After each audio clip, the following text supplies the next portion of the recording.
Hi, this is Valerie with Gimme Living More. All right, so my channel is mostly has been more makeup than anything else. But anyone who's watched before now knows that I've re-entered travel nursing. So this video is for my fellow travel nurses. I am going to give a review of the hospital in Paris, Tennessee, and talk about a little bit of everything. And if you have questions, please ask, and I will do my best to answer them in the comment section. All right, so housing. Well, when I needed a place, I stayed at, it was called Home Sweet Home Bed and Breakfast. I paid $300 a week. And when I first got there, I was in the Magnolia room. And that's the bigger house. And there were, I think, 2 or 3 other bedrooms. So I worked nights. It wasn't bad. But later on, because of booking and things, he needed to move me to, he calls it the Blue House. That was better because Debbie helps run the place and she lives there, and there weren't any other rooms. So like I didn't run into any strangers. And for me working, I liked being in the Blue House better. It was the same price. I had more space. I didn't really use the additional space, but it was just there if I needed it. The issue is he is not the best place to stay for long term, and he made that clear. So I left, and then I went and stayed. He told me, what was that? Sunday, Monday. I think it was a Monday, and he said, I need you to be out by Saturday or Sunday of the following weekend. And I was out by Friday. But when you're working nights and you have several already lined up, and now you're looking for another place, that's not exactly fun. Then Paris has the world's largest fish fry. And it was really hard to find, a place on short notice, especially with places having been booked for months for this fish fry. But, I found a place, it's a motel, Paris Inn and Suites. It was less than 2 miles from the hospital, as was the bed and breakfast. And so that's where I went ahead and booked. They were booked for the fish fry, but she said if she had any cancellations, she'd help me out if she could. Very, very nice. It's under new ownership. I arrived in January and in Paris, Tennessee, and it's cold. It's really cold. I'm from Texas. I'm from Houston. So that's pretty much the deep south. Nothing freezes for days on end. I don't know how to drive in it. I did tell the nurses that I worked with, and the house supervisor said, don't worry about it. You live close. We'll come get you. So that was, one point in favor of the hospital. The hospital is very traveler friendly. One of the young ladies I worked with, we pretty much work the opposite schedule, but she has extended, I think in September will be a year. So right before her year mark, she's going to leave, but she's loved it there and she has extended. I loved it there. I wanted to extend my contract, but I didn't hear, my recruiter and I never heard anything from them after 2 weeks. So I found another assignment because I cannot afford to be unemployed. And then at the 3-week mark, they were like, oh yeah, let us know what time you need off during the contract so we can put it in the contract and move forward. And I was like, oh, I can't do that anymore. So that happened. I took this contract through Medical Staffing Solutions, Inc. My recruiter is, oh goodness, what is his name? I cannot think of his name, but I will put it in the description box because I'm like, oh my gosh, I cannot think of this young man's name. Great guy though, by the way. Ramsey, that's his name. I was like, what is the man's name? Ramsey. Great guy, straight shooter. When I took the new contract, I went with another recruiter in a whole other company because at the time that I was looking, Ramsey didn't have anything for me. And so, but we parted ways, or we're going to part ways. We parted ways on good terms. This position, it's a little misleading. It is advertised as pediatrics position with adult med-surg tele, overflow. And when I applied in January and during the phone interview, we talked about RSV and things of that nature. You need to make sure you have your PALS and your BLS. And I think I needed my ACLS too. I can't remember about ACLS, BLS, and PALS. And during my entire assignment, I had like 2 pediatric patients. The rest were adult med-surg tele. I don't have a problem with that. I have a background in adult med-surg tele, so that didn't bother me. But it's not exactly advertised that way, nor when you have the interview, do they really tell you the true meaning of their pediatric floor. It's a mixed unit, I realize that, but I did think there would be more pediatric patients than what actually occurred. They do ask that you have charge nurse experience and are willing to be a charge nurse for the unit. I did float a few times in the contract, but it wasn't many. I can count on a handful of times, so I didn't even float once a week. Most of the time I was where I was initially hired in for, which was 2 South, and this is Henry County Medical Center in Paris, Tennessee. But I did float to 3T, which is what they call the third tower. But again, it's med-surg tele, no pediatrics / ortho. And then one night I floated to psych, and then in 4 hours I floated to the ER, and then I floated the last 4 hours back to psych. I don't mind floating. Floating doesn't bother me. I've taken staff positions where I've floated in and out of the hospital, all over the hospital, so I didn't have a problem with it. Everything that they gave me was in my scope. The nitty-gritty of the contract was 36 hours 1 week. I think they said you could do 36 every week or 36 and then 48. Well, to really make it worth my while, I needed to do 36 hours and then 48 hours, and they were guaranteed. So the gross for 36 was $1,800, and the gross for 48 hours was $2,424.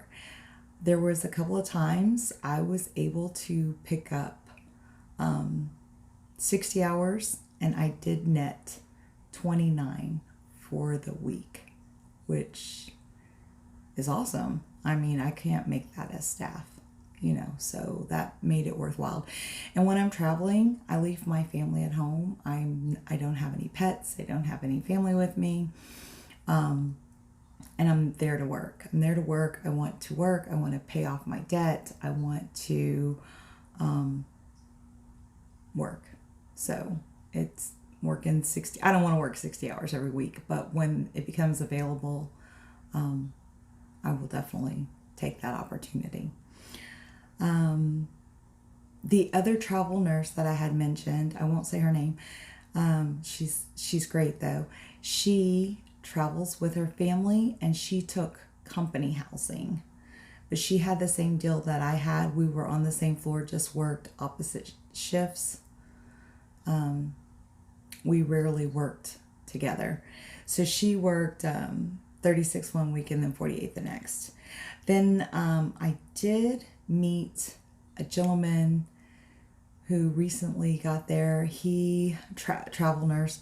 He worked in the ER, and he managed to find cheap housing, and he was very excited about that.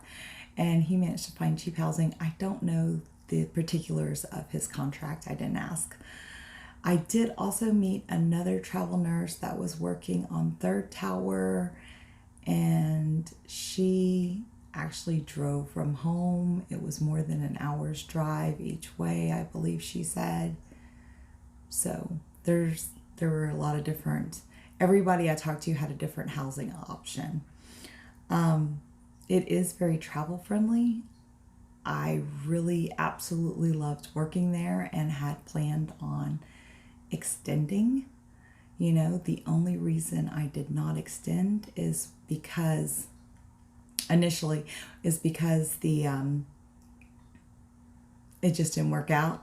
I didn't think that they wanted me, and so I found something different. But I had told them, hey, when I'm done with this contract, if something else opens, you know, if you still have a need when I'm done with a contract that I'm going to go to in May, you know, I would be willing to come back.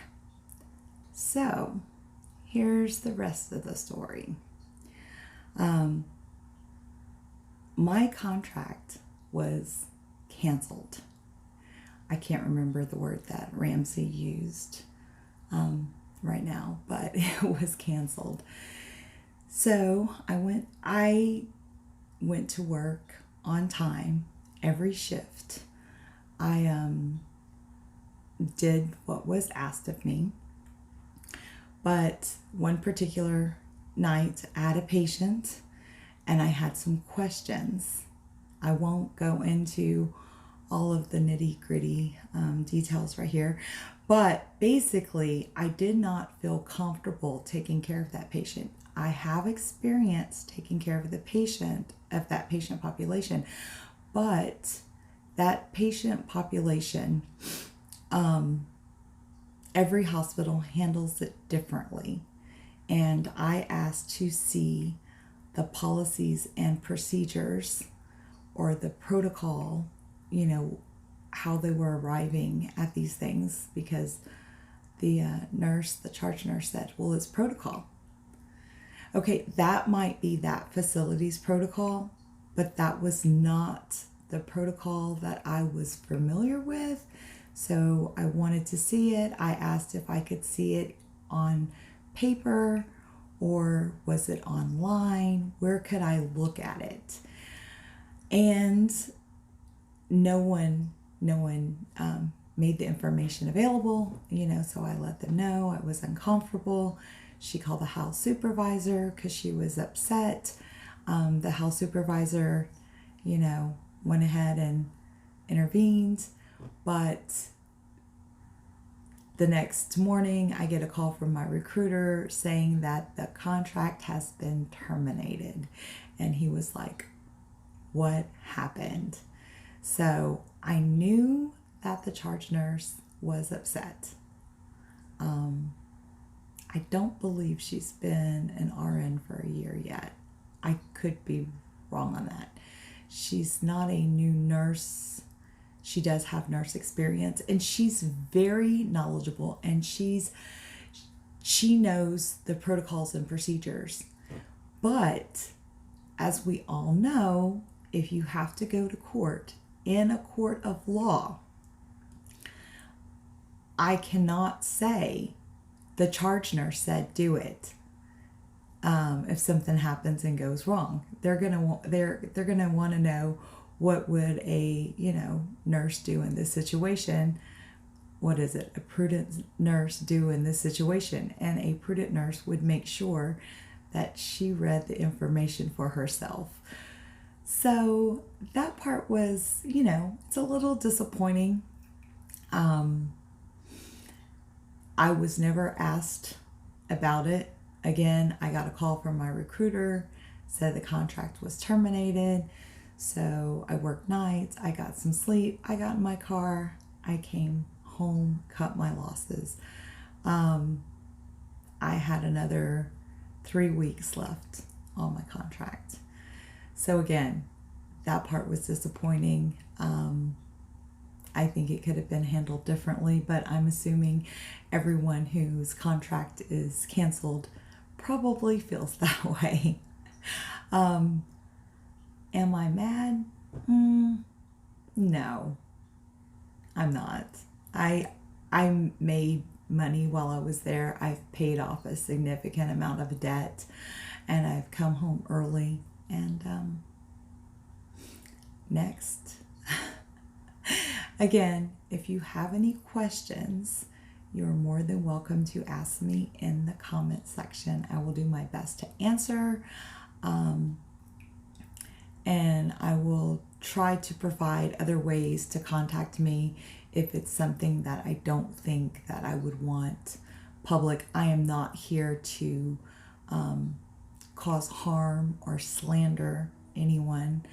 I just wanted to be as factual as possible with what occurred on my particular contract. And that's why I wanted to make sure that, there's a young lady that has been there since September of last year, and she's loved it, and she has not had any issues. There is a gentleman who is there in the ER currently who plans to extend, to my knowledge. So, and I would have extended, I really, really absolutely enjoyed the hospital and the staff, especially for its size and what it offered. I was, really happy with my contract there. It's just, it ended a little strangely. These things happen. But I don't want anyone to get the wrong impression. It is what it is. Again, moving forward. So for all of my makeup friends, this video may have no interest to you at all. And for all my travel nurses, I hope that this can provide some insight. And again, if you have questions and I can answer them, I absolutely will. I thought this would be a good way to maybe give reviews if, depending on the responses that I get with this video, because this is the first video I've ever done of this kind. I just got back into travel nursing, and before I didn't have a YouTube channel. I didn't use this platform. So I never thought about doing this with another assignment. If things go well, then I will continue to rate the places that I go, and then you can ask questions. And I don't know, I hope this information will help someone make a decision that maybe they're looking. But the cost of living there is good. The weather there for me was cold, though. There were lots of, it never snowed, but there'd be storms and ice and flooding and mudslides.